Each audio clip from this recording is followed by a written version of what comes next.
Benchmark indices in the red. Sensex falls over 400 points while Nifty trades below 21,600. Most of the sectoral indices trade in the red. PSU banks and FMCG emerge as the top losers. Meanwhile, realty and auto in the green. The Indian mutual fund industry reached a significant milestone at the end of 2023, crossing the 50.78 lakh crore rupees mark in assets under management for the first time, according to the Association of Mutual Funds in India. And Jupiter Wagons aims to improve return on equity by 20%, says MD Vivek Lohia, while speaking to NDTV Profit that management paints a bullish outlook. Stocks soar over 3% on the back of order wins. And the Supreme Court has announced that it will hear all the appeals pertaining to the 28% taxation on all online gaming companies.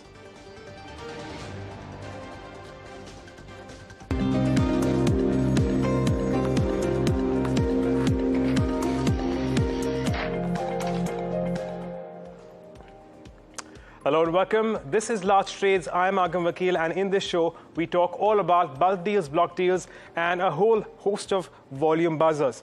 Well, in today's day of trade, at least as far as the markets are concerned, we've been seeing a little bit of volatility return to the markets. And while they may have remained range-bound, the movements are sharp. But at the moment, we are seeing some amount of weakness as far as the benchmarks go. About a 0.5% cut for the Nifty. It's the same for the Sensex as well.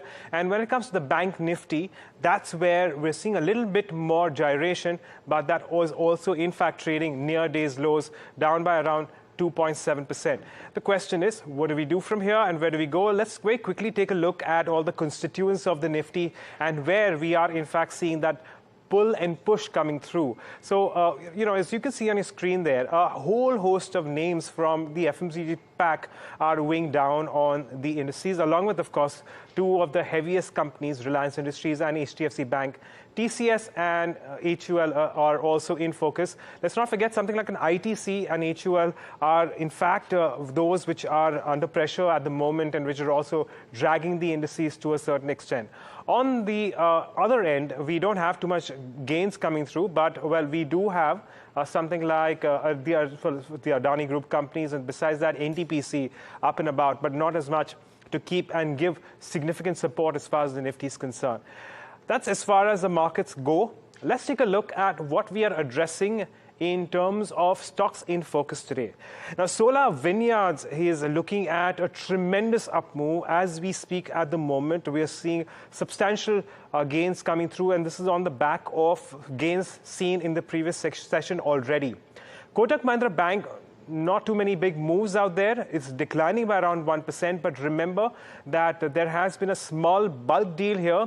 But that's not the reason why we're going to talk about Kotak Mahindra Bank. There is another reason. It's perhaps its relative underperformance. But we'll take that up as well, moving in this edition of Large Trades. Besides that, we have Garwari Technical, which is the other one, which has actually got a lot of investors' fancy. And, of course, Silicon Engineering. This is one of those stocks with the silent movies. This is one of those counters which have, in fact, quietly moved up over the course of the last 1 year. That said, let's start the show with a new milestone that Indian markets have covered. That's some mutual fund industry's assets under management, which crossed 50 lakh crore. We spoke to the Amphi chief executive, Venkat Chalsani. Listen into a slice of that conversation. One important thing that I would like to tell you while I talk about the data is the growth in which we have moved. I mean, while we have seen, as of 2013, the numbers were around 10 lakh crores. Right. For it to grow to 10 lakh crores to 20 lakh crores, it took 3 years. And from 20 to 30, it took again 3 years. 30 to 40, it has taken 2 years. But 40 to 50 lakh crores, when it touched, it took only 1 year for us to grow. So we are very thankful for all the investors, the AMCs. We're thankful to the distributors, the regulators, who are whose guidance, support was very much required for us to achieve these numbers. The enthusiasm that we are seeing, one of the points that you asked was, what is the growth that we are seeing? If you look at my SIP numbers, the SIPs, there is a growth of around 17,700 crores during this particular month, as against 17,000 plus crores during last month. The trend of the SIPs, although the numbers are going to come, but as we speak now, the trend was almost around 66% were coming from the urban centers and 34% were coming from the rural center, similar non-top 30 centers. But the trend has slightly reversed now. It has from 66, it has come down to 62%, and the other number has gone up to 38. But the final numbers will be coming. But there is a momentum from top 30 to beyond 30 centers. Okay, from there on, we put the spotlight on all the large trades that we're talking about today. And right at the top, we have Garware Technical, which has jumped over 10% in trade today. And this is on high volumes too. Let's get in Anushi to talk to us about what may have happened here, as well as what the credentials of the companies are. Anushi, good afternoon. Right. Good afternoon, Agam. So, as you mentioned, quite a volume buzzer today, with its volumes buzzing at about 11.8 times its 30-day average, while the stock did hit an intraday high of about 10.3% in today's trading session. But just to get a perspective, let's look at the key shareholders of the company involved. As you mentioned about a lot of institutional interest in the company. So if you look at the promoter group, that the holding stands about 53% odd. But then we have the mutual funds name like SBI Magnum Global Fund, which has about 2% stake in the company, and Kotak Small Cap Fund, which has about 5% stake in the company. Other key investors also include the likes of White Oak India. So that should also remain in focus. Now coming to the performance, not such a great first half for the company over here, with its revenue being down by about 1% at rupees 654 crores for H1 of FY24, while they did see improvement in its margins of about 384 bips at 19.39% compared to 15.55% it had clocked in last year. If you look at the overall stock performance, the stock has seen about a 17.4% upside in the past 6 months, while about 20% upside in the past year. So that's all on Garware today. Okay. Well, thank you so much, Anushi, for getting us those updates on Garware Technical. Do remember there has been a lot of institutional interest, as well as a lot of fund interest in this one as well, and which, of course, is continuing to move from strength to strength. But from there on, we move on to, a very large cap. That's Kotak Mahindra Bank. The reason why we took this up was, of course, a very small bulk deal coming through. But we couldn't help but notice that over the span of the last 3 years, while the Bank Nifty has advanced by well over 60%, Kotak Mahindra Bank has given no returns whatsoever. The question is that why is that so? Is this perhaps an issue with respect to valuations? And if yes, then why is it that there is a big divergence between the Bank Nifty and Kotak Mahindra Bank? Let's get in my colleague Harsh Seta, who understands the space very well, to perhaps give us an perspective here. Harsh, what is your take on this? Well, yes, it's a very interesting piece that you pulled up for us, Agam. But let me try and break this down. Zero returns for 3 years, largely unheard of from the likes of a Kotak Mahindra Bank, because it's always been a very strong growth player in the Indian market. Now, where the current stock price performance is concerned, it's largely an overhang from a leadership perspective. So you had the likes of an Uday Kotak walk away from the MD position. And of course, his tenure was getting over in the month of December 23 as well, but he walked away in September. So that was probably one of the first big drags with regard to where Kotak is concerned. So it will have to continue to deliver on asset quality as well as growth going forward. Those are going to be the two key metrics which most investors are going to track, and of course, some amount of management commentary under the new management as they transition as to what will happen there. Where valuations are concerned, it's a very interesting inflection point that Kotak is currently at. It's trading at just about 3 times price to book and 2.5 times forward. So if I'm looking at the FY24 forward number, it's roughly 2.5 times forward, That's a decadal low in terms of valuations for Kotak Mahindra Bank. This is a bank which is growing at roughly 20-25% in terms of its advances, and it continues to have a and enjoy a very healthy NIM. It's one of the highest clocking margins in the large cap banking space. 5+% is very, very unheard of. You don't have the likes of an ICICI, Axis, HDFC clock anywhere close to those kinds of margins. And therefore, the business is at an extremely robust point. But my belief is it's just the leadership overhang that's causing this kind of a stock price performance, which has been largely flat for 3 years now. Right, fair enough, Harsha. Some very, very interesting insights coming in. While it does trade at a historical discount, about 2.5 price to book, that's a decadal low, as Harsha has pointed out. Well, the question really is that if its margins are a lot more robust as compared to its peers, why is it that we are seeing that underperformance, that relative underperformance in Kotak Mahindra Bank? Perhaps these answers will be coming through for us in this coming year. But Harsh, thank you so much for getting us those insights as far as Kotak Mahindra Bank is concerned. From there on, we move on to perhaps the biggest gainer in today's day of trade, and that's Sula Vineyards. High on spirits, we are looking at volumes buzzing there as well.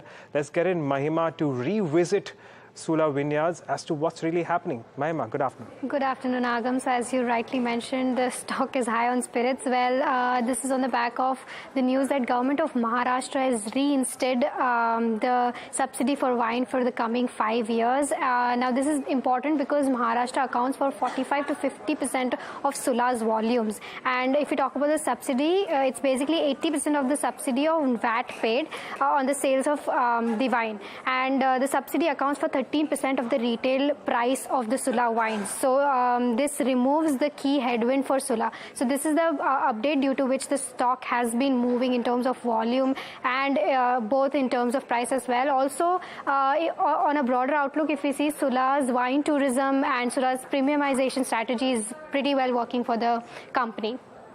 Mahima, so what are the brokerages making of Sula wine?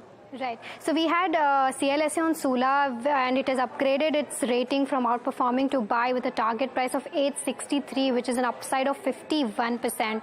And they've mentioned that they expect wine consumption to grow at a CAGR of 15%. And they've also said that reinstatement of subsidy should remove all kind of investor concerns. If we talk about the stock performance overall, the stock has been up most since its IPO today, and it has touched an intraday high of 17.6%, and volumes are trading at 12.5 times its 30-day average. So overall, also if we see 1 year, the stock is given over 97% of returns, and all analysts are pretty much bullish on Sula Vineyards. After 4 and 5 analysts, all 5 are bullish on Sula. So it's a very good day for Sula as a whole. Okay, thank you so much, Mahima, for getting us that take on Sula Vineyards. And on to another very interesting company, and that's Elecon Engineering. Now, this is another stock which is in focus today, and we've seen a sharp surge in not only just volumes but also in the price. More interesting bit is that this has been another quiet mover, hasn't it? Through the course of the year, it has moved and currently at life highs or near life highs, but it's not one that we usually talk about. Currently, sitting pretty just shy of the 1,000 rupee mark. But it certainly has a market cap of around 11,000 crores. But I'm going to say no more and get in Mihika to tell us more about today's action. Yes, Agam. So like you said, a silent mover.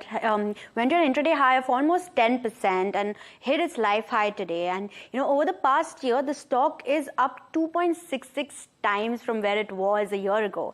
Now, the volumes were over 8.5 times its 30-day average, and the total volume stood at 22.09 lakh shares.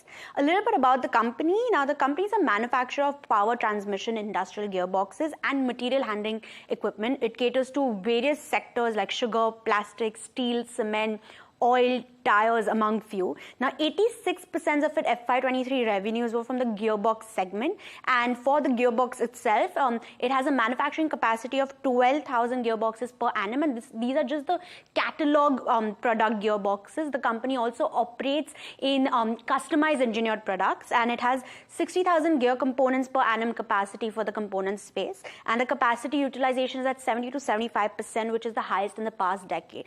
The company also recently entered into the manufacturing space of high-speed gearboxes, and that makes it, it competes with Triveni Engineering in the power segment. And when you compare the stock prices, Triveni Engineering is up only 20% this year, while Elecon has surged almost more than 2 times.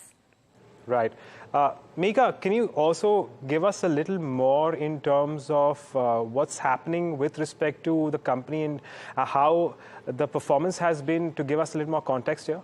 Yeah. So I'll start with the Q2 results. The revenues were up 24% year-on-year, and EBITDA margins also improved to 24.5% versus 23.8% a year ago. And if you see, the year-on-year trajectory of the EBITDA margins, they do improve every year for the company. And then the company also saw a net profit growth of 37.3%. Now, the company is also creating a niche. It's entering the gearbox exports segment. Back in 2010, it acquired UK-based subsidiaries where they assemble gearboxes over there from Indian components and give it to EU firms. Now, the export share of the company is currently at 29%, and the management targets 40% in the next 3 years and 50% by calendar year 2030. And lastly, in terms of new forays in the future outlook, the company is looking into tap to sectors like solar, wind, and railway. And it's also one of the major focus points is it's going to focus more on the supply of products and aftermarket product business, while it's continuing to move away from the EPC project business of the company. Right. Always great to get an inside out on a company which has been a silent mover. Mihika, thank you so much for getting us those details as far as Elecon Engineering is concerned. It will certainly be on our radar for much of the time to come. But with that, it's time for a short break, but don't go anywhere. We'll be right back.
Welcome back to Last Trades. Oil marketing companies have increased the price of ethanol source from maize to over 5.5 per litre.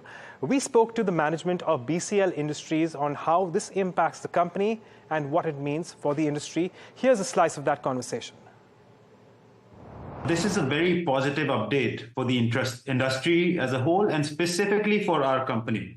If you have been tracking our company for the past few years, we've been always saying that maize-based ethanol is the future, and we will no longer be reliant on rice in the coming times. And there are many reasons for it. One being crop diversification is a major goal for the government, and areas where water level is low, maize will be a great alternate to paddy. And currently what we're seeing is that the maize is being procured by the industry above MSP level. So that is a great news for the farmers, the government, and the industry.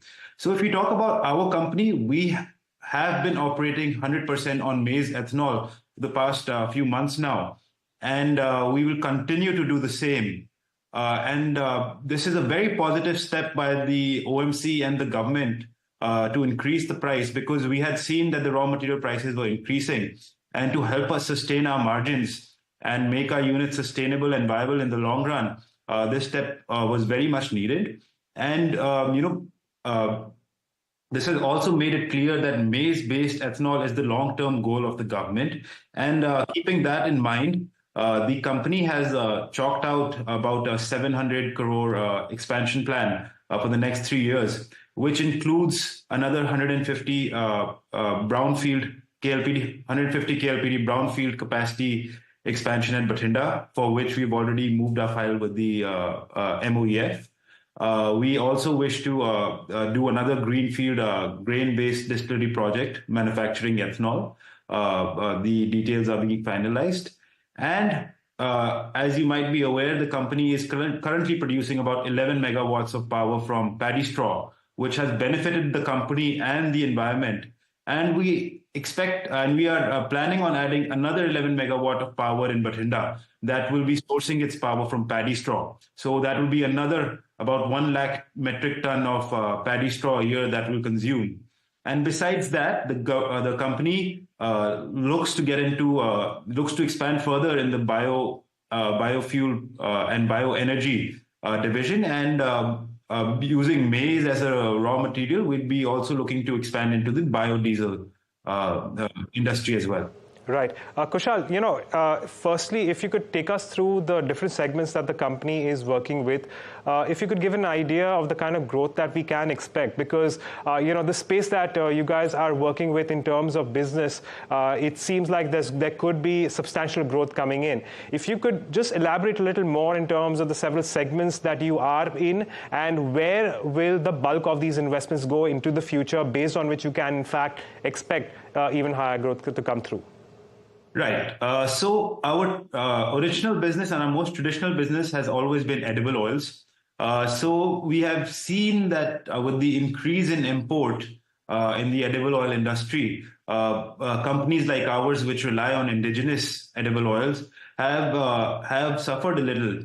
And the past 2 years, it seemed like Atmanirbhar Bharat applied to edible oils as well. But now with the duty being cut to zero, the company is looking to slowly disinvest from this sector and see what parts of it to retain, whether any at all. But now instead focus on biodiesel, which is made from various oils that have been used and are low in quality, and the company sees a great future in that sector, as the mandate is of 5% blending, whereas the country is currently at 0.1%. So that is a sector the company will, shift its focus on from the edible oil sector. The other sector for the company is the distillery sector, where we manufacture both ENA and ethanol. So both our units have the flexibility of manufacturing either ENA or ethanol, depending on the demand. And this is a sector where our company has grown from a 200 KLPD company about 2 years ago to now a 600 KLPD company. And hopefully in the next couple of months will be a 700 KLPD company. So for the next financial year, we expect a turnover of around 1750 to 800 crores to come from the distillery sector. The edible oil sector, will see a decrease in the turnover from the past. But now with the biodiesel business being expanded into biodiesel business. We hope for that to come into production in the financial year 24-25. And besides that, the company is looking to add another 1,000 crore capacity in the ethanol business via greenfield project, which will take another 2-3 years to come into commissioning. Right. Kushal, you did speak about the brownfield expansion as well as greenfield expansion. If I'm not mistaken, if I've got the number correctly, you're looking at about 700 crores, which will be deployed over the course of the next 3 years. What does that mean for debt going forward? See, luckily the cash flows remain good for the company. So we are hoping to reduce some debt, but to fund our further expansion, it will be done by internal accrual and raising some debt. And the company will also look at, if at the right price and the right opportunity, if there are any fundraising options that come up, the company will look into that in the coming times. Right. And a final question then, Kushal. I'm looking at your numbers and we are looking at year-on-year growth. A lot of that for the reasons you already mentioned to us right now in this conversation. And I reckon you won't be able to talk about the final quarter of this financial year. That said, when it comes to FY25, what kind of growth rates can we expect and in terms of the top line as well as the bottom line? See, in the distillery sector for the next financial year, as I mentioned, company expects to do about 1,700 to 1,800 crores of revenue from the distillery sector, and we are hoping and expecting that the margins will sustain in this business. So historically, we've experienced 15% EBITDA margin in this business. So we expect that to continue. For the edible oil sector, we expect that in the next financial year, our revenues will decrease from where they are currently. But that will only be a short-term thing as we are looking to expand into the biodiesel business, which is a higher profitability business as opposed to the edible oil business. All right. Well, that's what you have in terms of BCL Industries and the kind of updates that we have going forward. And on that note, it's a wrap on Last Trades, but there's lots more lined up on the other side. Stay tuned to NDTV Profit.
Hello and welcome to India Market Close. And it's not a very fun Monday afternoon for the street. It's a day of profit taking. We are tracking global cues. Remember, Europe is opened up and they are looking weak. Asian markets also saw about a profit taking emerging today. Well, that's the Nifty. It was indicating in early hours of trade as well. It would be a weak morning, and that's pretty much how it's played out. The Nifty is at 21,544. Remember, 21,550 is going to be an important level that the market participants will be tracking. We're trading just around those levels at this stage.